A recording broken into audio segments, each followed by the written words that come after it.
Terungkap kini akhirnya nasib Mayor Teddy usai viral di media sosial.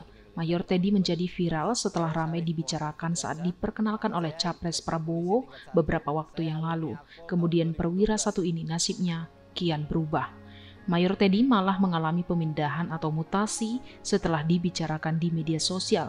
Ajudan Prabowo Subianto, Mayor Infanteri Teddy Indra Wijaya, kini dimutasi menjadi Wakil Komandan Batalion Infanteri Para Rider 328 Dirgahayu.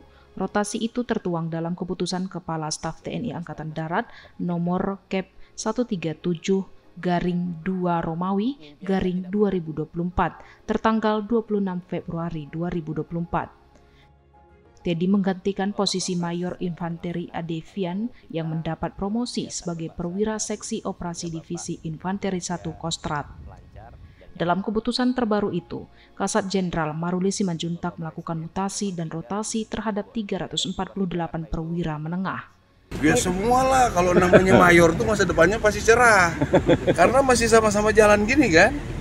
Nanti di tengah jalan ada yang sukses, ada yang ini baru bisa bernilai. Saya kira kalau mayor kira-kira sama-sama lah, sudah sesko, nanti seskoat, terus ada implementasi. Saya pikir kayak gini lah, akademi itu semua calon jenderal dulu dibilang gitu.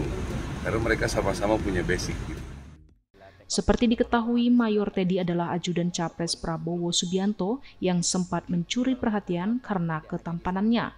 Bahkan Capres Prabowo Subianto sempat bergurau terkait dengan kepopuleran ajudannya Mayor Teddy Indra Wijaya. Dengan nada bercanda, Prabowo Subianto mengungkapkan kekhawatirannya terhadap kepopuleran Mayor Teddy.